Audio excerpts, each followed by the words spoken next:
En opinión, por tu canal independiente, Venevisión.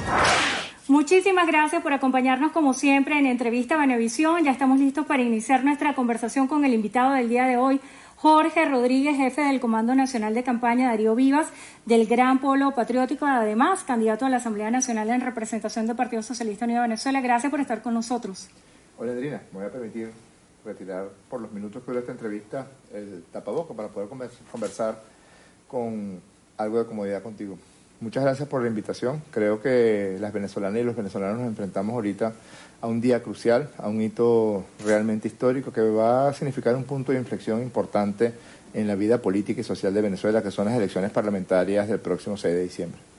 Hablando de esas elecciones parlamentarias, usted tiene la responsabilidad de ser el jefe del comando de campaña. UNICEF hizo un exhorto de que los insumos que dieron a Venezuela no sean utilizados con fines electorales, y la oposición ha señalado de alguna manera que existe alguna suerte de ventajismo político por parte de los representantes de las candidaturas del Gran Polo Patriótico en cuanto a insumos como gasolina para poder transportarse. ¿Cómo manejar estas variables de los señalamientos internacionales, por ejemplo, de UNICEF y de la oposición que señala ventajismo?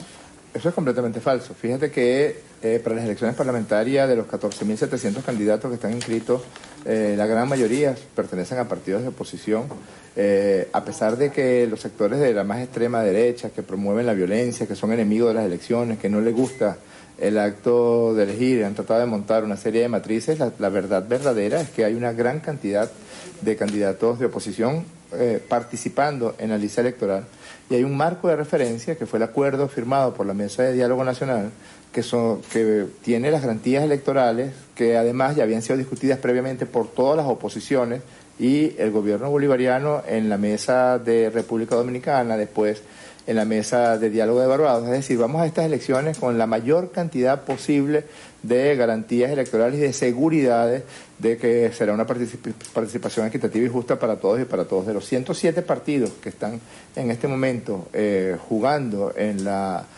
contienda electoral del 6 de diciembre, solamente 9 pertenecen al Gran Polo Patriótico. Todos los demás son partidos nacionales o regionales que pertenecen a la oposición. Una parte de la oposición que se negó a participar en esta contienda electoral califica como un fraude las elecciones parlamentarias. Además, está el tema del cuestionamiento de la legitimidad en lo internacional de la próxima asamblea. ¿Cómo sortear estos dos aspectos? Fraudes son ellos que intentaron destruir el país, que hicieron todo lo posible por agredir con una crueldad como nunca antes se había visto en la historia política de Venezuela, una crueldad contra incluso las personas que votan por ellos, porque los pacientes diabéticos a los que ellos le negaron por razones del bloqueo, de las sanciones, la insulina que era necesaria para sus tratamientos, no son todos chavistas, hay pacientes diabéticos que pertenecen a la oposición. Los pacientes renales, que fue muy difícil para el gobierno bolivariano, para el presidente Maduro, lograr sortear los bloqueos de las sanciones para atraer esas membranas para los tratamientos de los pacientes renales, pues son de la oposición y son del gobierno. Una característica de esa crueldad, Andrina, es que ellos piden con tanto desparpajo y con tanta ligereza sanciones que nos afectan a todos porque sencillamente no las sufren. Yo pensaba el otro día, y si hubiera un genio de la lámpara, si a Julio Borges le llegara una aparición divina y le dijera, vas a sufrir las sanciones que pidas, ¿tú crees que él pediría, por ejemplo, que se roben los barcos de gasolina que se necesitan para distribuir en la población? Se lo pensaría 2 veces.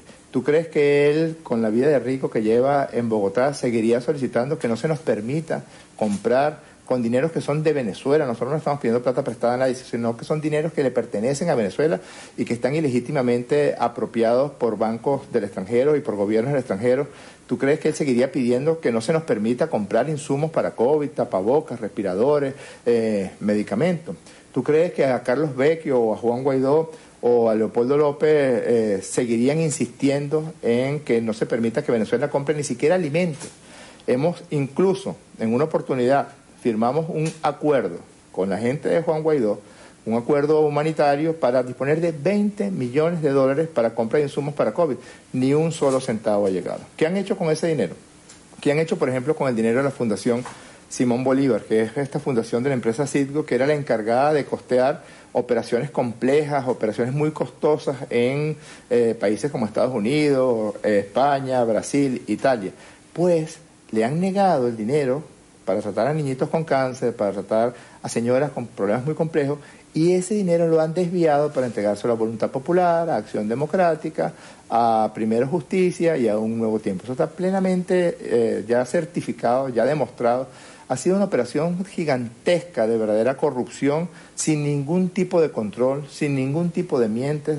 Muy pronto va a empezar a destaparse más ollas podridas de las que ya se han destapado. Y no participan en las elecciones por una sola y simple razón. A mí me lo han dicho al menos 2 dirigentes de esa oposición andina. ¿Qué me han dicho? Que no participan en la elección porque saben que ya no gozan del favor del pueblo de Venezuela, porque el pueblo de Venezuela no es masoquista, el pueblo de Venezuela no va a votar por quienes piden sanciones, por quienes piden bloqueo. Hasta empresarios privados que tienen cuentas en el extranjero dicen, no, ya, esto es inaceptable, esto es inaguantable. Yo no soy del gobierno, yo no voto por el chavismo, yo voto por la oposición, y me mandaron a cerrar esta cuenta solamente por el hecho de ser venezolano. El mismo Julio Borges dijo que ser venezolano era una plaga, ser venezolano en algún país del extranjero era una plaga.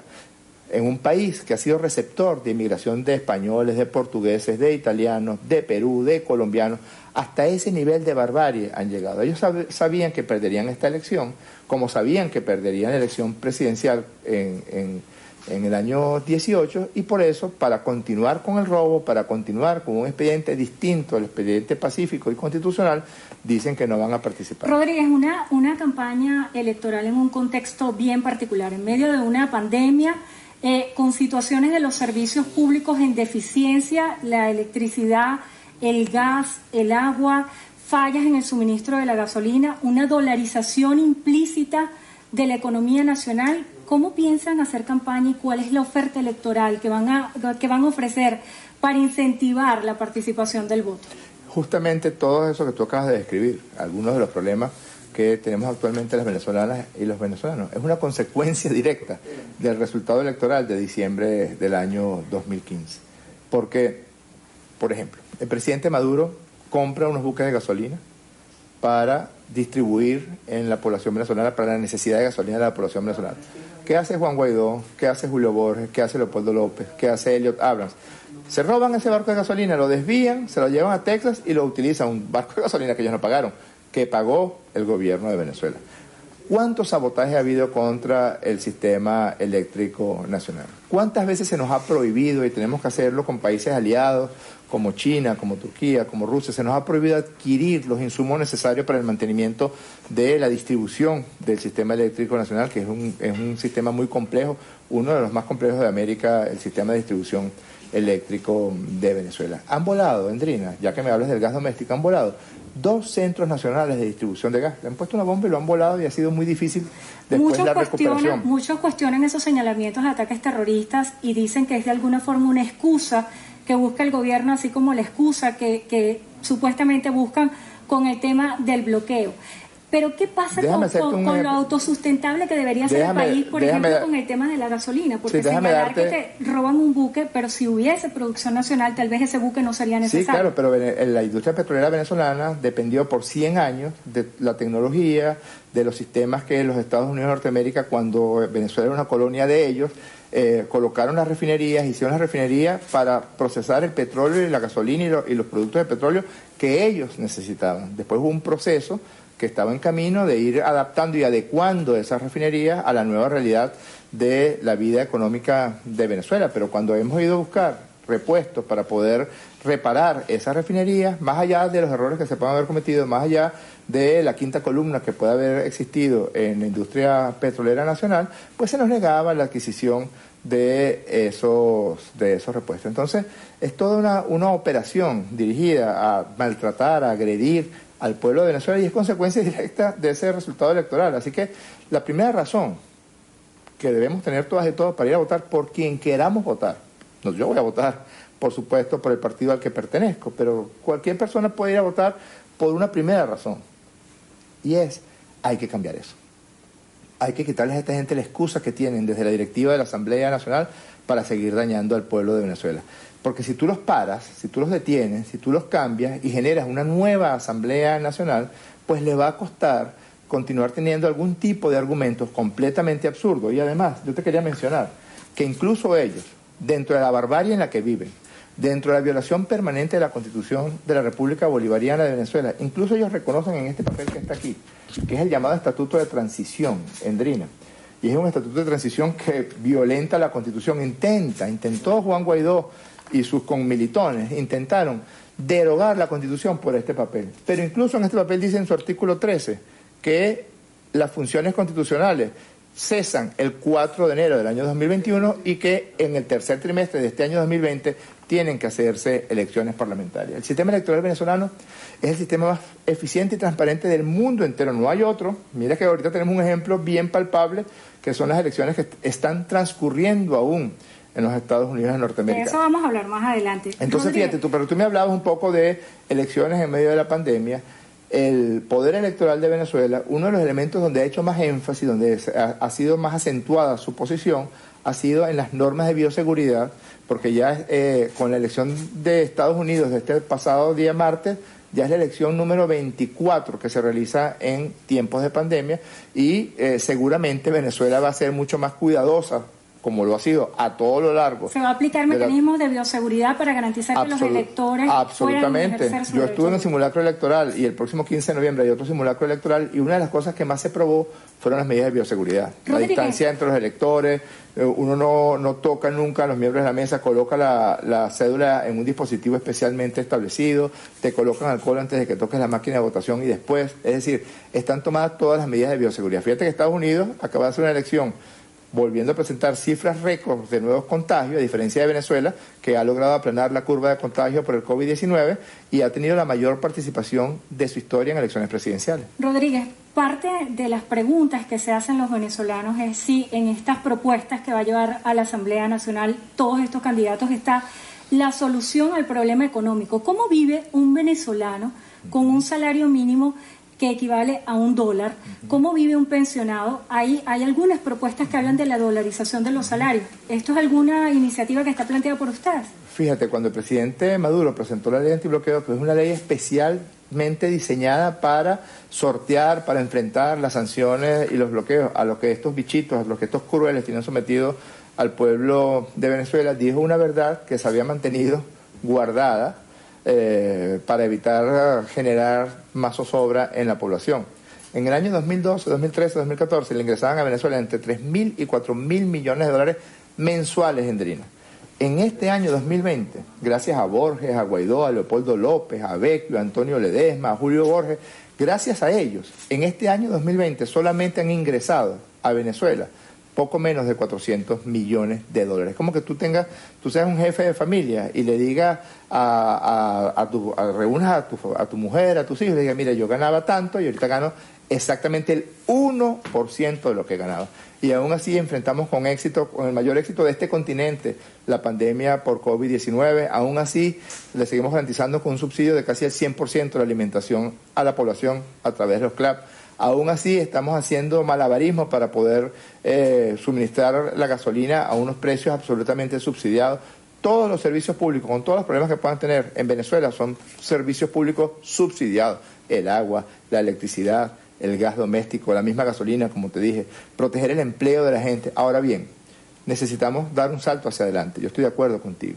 Necesitamos mirar hacia el futuro. ¿Cuál es la Venezuela que queremos? ¿Cuál es la Venezuela que queremos dibujar para los próximos 20, 30, 40 años? ¿Cuáles son las claves de la prosperidad? Tú mencionaste algo muy importante y es la autosustentabilidad. Es verdad, Venezuela tiene que producir los alimentos que se comen. Venezuela tiene que producir los medicamentos que se necesitan para nuestras enfermas y nuestros enfermos. Venezuela tiene que independizarse desde el punto de vista tecnológico, desde el punto de vista industrial y desde el punto de vista de manufactura. Y eso necesita una gran cantidad de instrumentos legales que acompañen a la ley antibloqueo, ya que me preguntas del tema económico, y adaptar a la modernidad también otros instrumentos legales. El Código de Comercio de Venezuela es un código de comercio completamente obsoleto y tiene que adaptarse a los nuevos tiempos por venir. Yo creo que con este cambio que se dará el próximo 6 de diciembre, se van a sentar las bases para que todo sea mucho mejor a partir del 2021. Con Industria y Fedecámaras han planteado de alguna manera privatizar algunas instituciones que hoy maneja el Estado y que por esta falta de descentralización no presentan eficiencia. ¿Estaría usted de acuerdo con esto? Fíjese, yo creo que es la ley antibloqueo misma establece una gran cantidad de mecanismos de agilización de las relaciones entre el sector público y el sector privado. Es verdad que hay ineficiencia en algunas instancias del sector público, pero también es verdad que tenemos un sector privado parasitario que ha vivido por más de 100 años de los dólares del petróleo, que ha vivido por más de 100 años extendiéndole la mano al papá Estado para que le entregue los dólares, y yo creo que así como nosotros tenemos que ser autocríticos en el sector público y tratar de ser mucho más eficientes, yo de verdad no sé en cuántas ocasiones he escuchado al presidente Maduro decirle a los funcionarios la necesidad de la eficiencia, la necesidad de no apartarse de las necesidades del pueblo, la necesidad de estar permanentemente pendiente de algún problema para corregirlo y para superar un obstáculo, pero también los privados tienen que hacer una autocrítica y decir, bueno, si hay corrupción, en un caso de corrupción está involucrado un público, pero también está involucrado el privado que corrompe. Y si hay ineficiencia, también es el privado que prefiere recibir los dólares en lugar de ponerse a producir aquí. Hay mucha gente, muchas personas que tienen sus empresas privadas aquí en Venezuela, generalmente empresas medianas y algunas empresas grandes, que se fueron de Venezuela, que se llevaron los dólares y chocaron contra la cruel realidad de Europa, del sur del continente americano, Perú, Argentina, Chile, Brasil, y encontraron que las facilidades que proporciona Venezuela para el desarrollo de la industria privada son muchísimo más cuidadoras del sector privado que lo que encontraron en esos países. Cuando he tenido la oportunidad de entrevistar a distintos voceros de Fedecámaras con industria, de sectores privados, ellos todos coinciden con el tema de la confianza. ¿Qué seguridad jurídica hay hoy en Venezuela para que un inversionista privado venga a invertir en el país y tenga consolidada esa oportunidad de negocio en el país? Justamente la ley antibloqueo proporciona, digamos, el marco legal que debe alimentarse con otros instrumentos legales que sobre todo den seguridad a aquellos recursos que provengan del extranjero que vengan a ser invertidos en Venezuela. El Fedecámaras conoce muy bien, ha estado en las discusiones para la ley antibloqueo, los sectores industriales también. Hay un diálogo real entre el gobierno bolivariano del presidente Maduro y los sectores productivos de índole privada. Pero lo que tú planteas está completo, es cierto, se necesitaba, sobre todo por una campaña brutal de guerra psicológica que hay contra Venezuela, se necesitaba mostrar un andamiaje legal que le permitiera a la gente sentirse segura.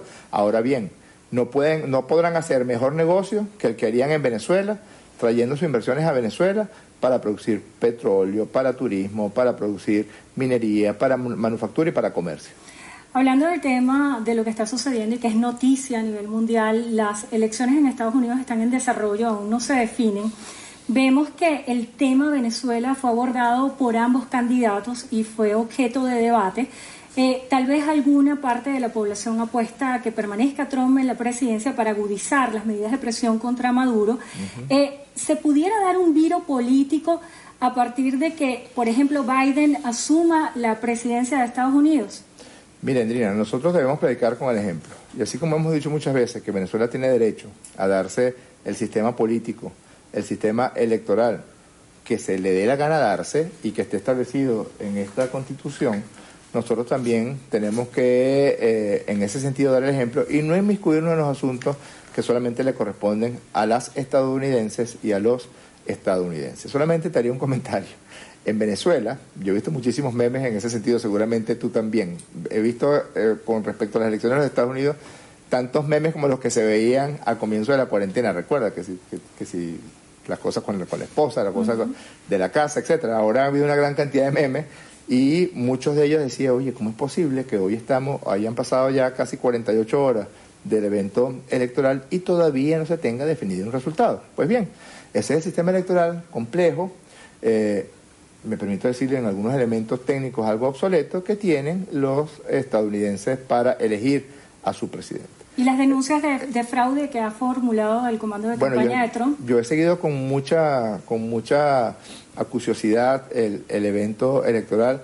A mí se me parece un poco eso que he escuchado del comando de campaña de Donald Trump a lo que he escuchado de algunos de los sectores de la derecha más extrema, que en todos casos son muy parecidos o comulgan mucho con las ideas de Donald Trump, que cuando pierden una elección o cuando ven que una elección no les está resultando favorecedora, pues empiezan a cantar fraude por todos lados. Ojalá el pueblo norteamericano vea concluida su evento electoral sin ningún tipo de contratiempos y ojalá se respete la voluntad del elector en Estados Unidos de Norteamérica y se proclame a quien haya resultado electo. Lo que ha dicho el presidente Maduro, y lo suscribo en todos sus puntos, es que nosotros estamos listos para un diálogo constructivo, con respeto y sobre todo con atención a que somos dos países diferentes y nosotros no nos involucramos ni nos inmiscuimos en los asuntos de los Estados Unidos de Norteamérica, y lo menos que puede hacer los Estados Unidos de Norteamérica es no inmiscuirse en los asuntos de Venezuela. Pero en concreto, ¿se pudiera dar un viro a la política de Estado que mantiene Estados Unidos hacia Venezuela a partir del ascenso de Biden a la presidencia? ¿Piensa usted que esto es posible?